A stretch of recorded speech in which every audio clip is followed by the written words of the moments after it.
nymphs hold their courts and dances, and I called the men together in council.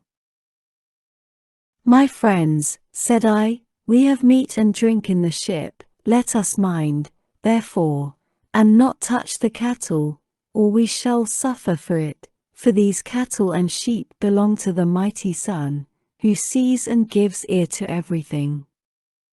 And again they promised that they would obey.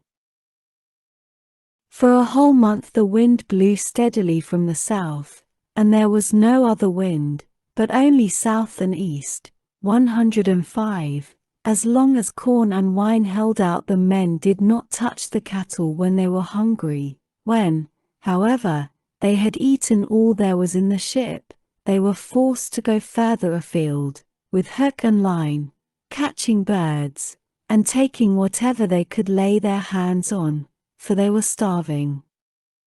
One day, therefore, I went up inland that I might pray heaven to show me some means of getting away. When I had gone far enough to be clear of all my men, and had found a place that was well sheltered from the wind, I washed my hands and prayed to all the gods in Olympus till by and by they sent me off into a sweet sleep. Meanwhile Eurylochus had been giving evil counsel to the men. Listen to me, said he, my poor comrades. All deaths are bad enough, but there is none so bad as famine. Why should not we drive in the best of these cows and offer them in sacrifice to the immortal gods? If we ever get back to Ithaca, we can build a fine temple to the sun god and enrich it with every kind of ornament. If, however, he is determined to sink our ship out of revenge for these homed cattle, and the other gods are of the same mind, I for one would rather drink salt water once for all and have done with it, than be starved to death by inches in such a desert island as this is. Thus spoke Eurylochus, and the men approved his words. Now the cattle, so fair and goodly, were feeding not far from the ship. The men, therefore, drove in the best of them, and they all stood round them saying their prayers, and using young oak shoots instead of barley meal, for there was no barley left. When they had done praying, they killed the cows and dressed their carcasses. They cut out the thigh bones, wrapped them round in 2 layers of fat, and set some pieces of raw meat on top of them. They had no wine with which to make drink offerings over the sacrifice while it was cooking, so they kept pouring on a little water from time to time while the inward meats were being grilled. Then, when the thigh bones were burned and they had tasted the inward meats, they cut the rest up small and put the pieces upon the spits. By this time my deep sleep had left me, and I turned back to the ship and to the seashore. As I drew near I began to smell hot roast meat, so I groaned out a prayer to the immortal gods. Father Jove, I exclaimed, and all you other gods who live in everlasting bliss, you have done me a cruel mischief by the sleep into which you have sent me.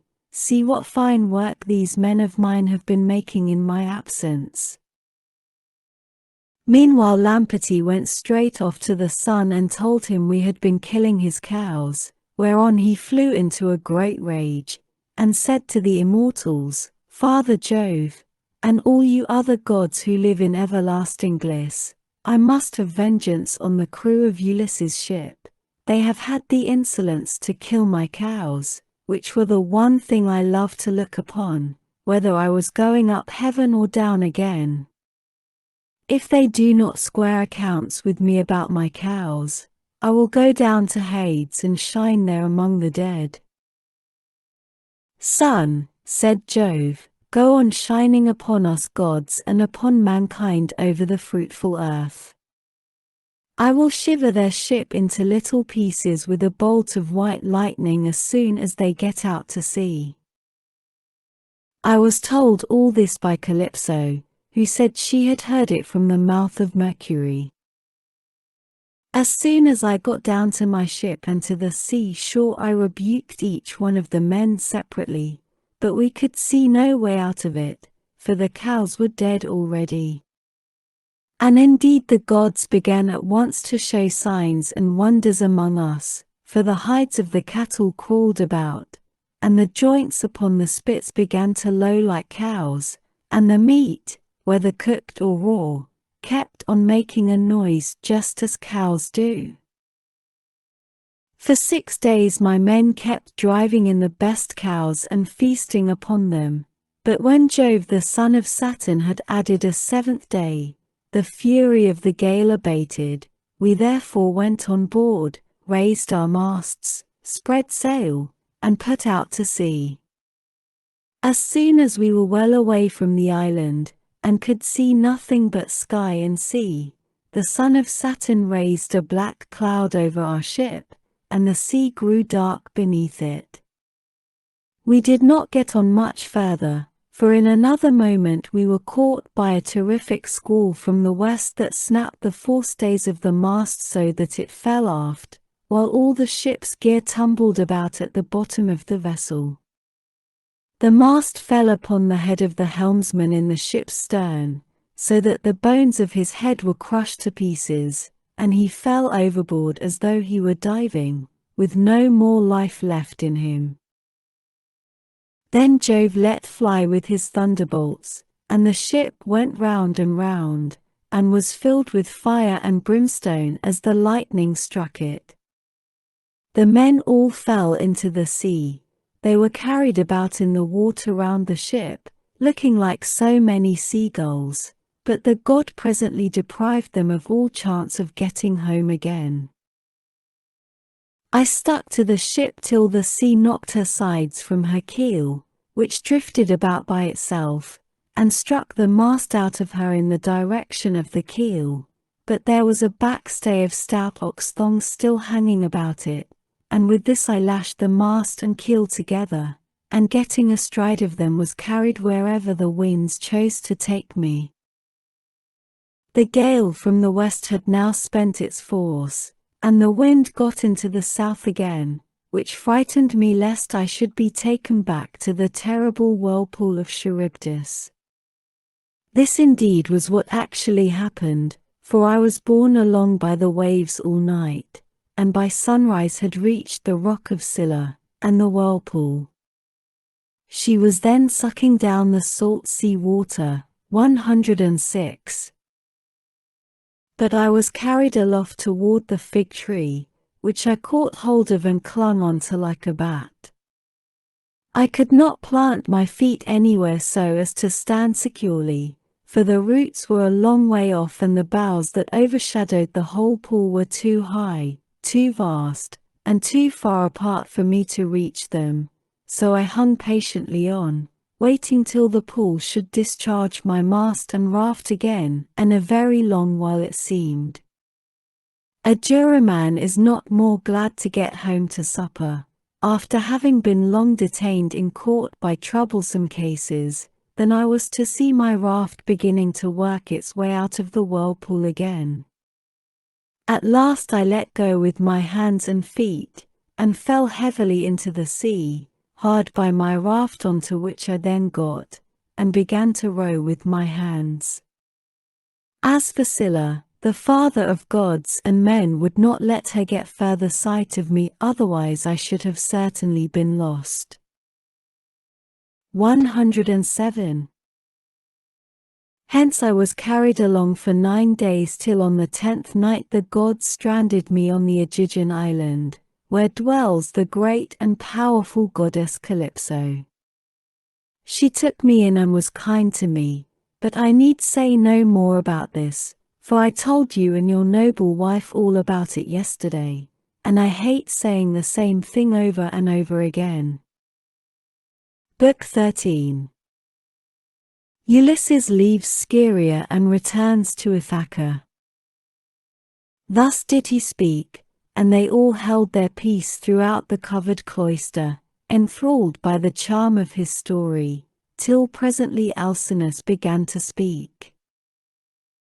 Ulysses, said he, Now that you have reached my house, I doubt not you will get home without further misadventure, no matter how much you have suffered in the past. To you others, however, who come here night after night to drink my choicest wine and listen to my bard, I would insist as follows.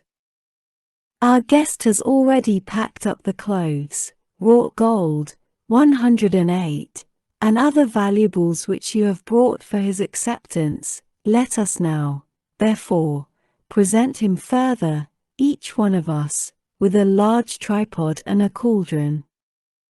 We will recoup ourselves by the levy of a general rate, for private individuals cannot be expected to bear the burden of such a handsome present.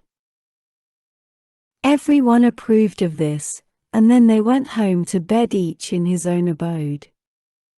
When the child of morning, rosy-fingered dawn, appeared, they hurried down to the ship and brought their cauldrons with them. Alcinous went on board and saw everything so securely stowed under the ship's benches that nothing could break adrift and injure the rowers.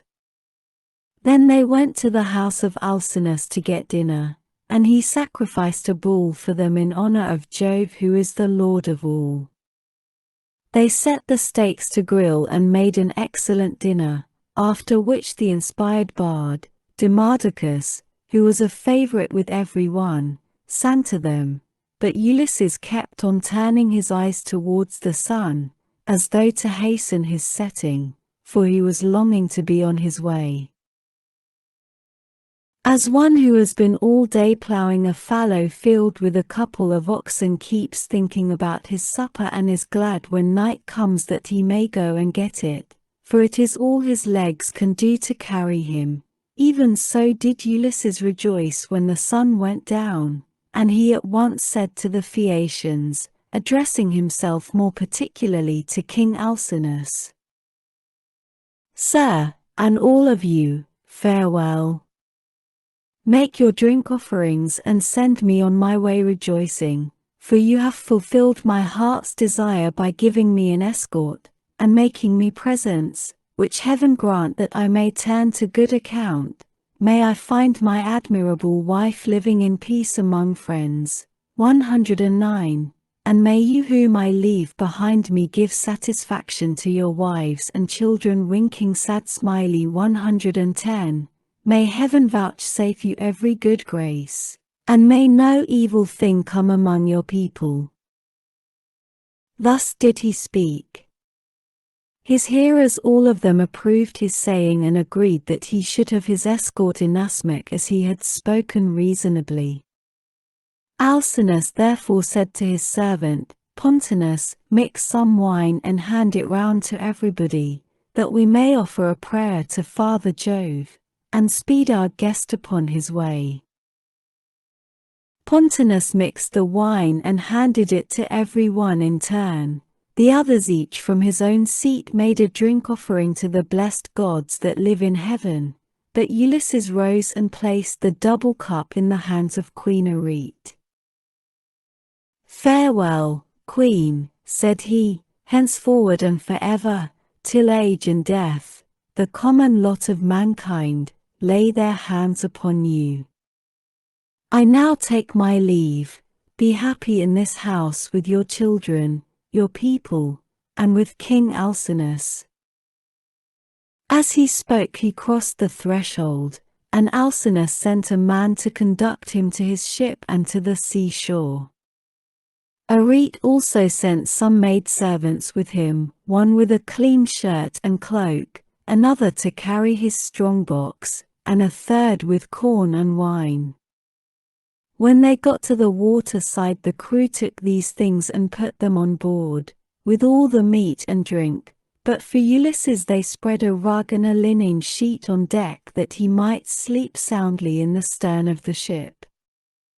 Then he too went on board and lay down without a word, but the crew took every man his place and loosed the hawser from the pierced stone to which it had been bound.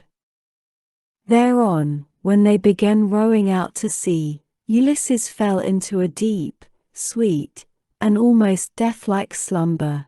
111. The ship bounded forward on her way as a four-in-hand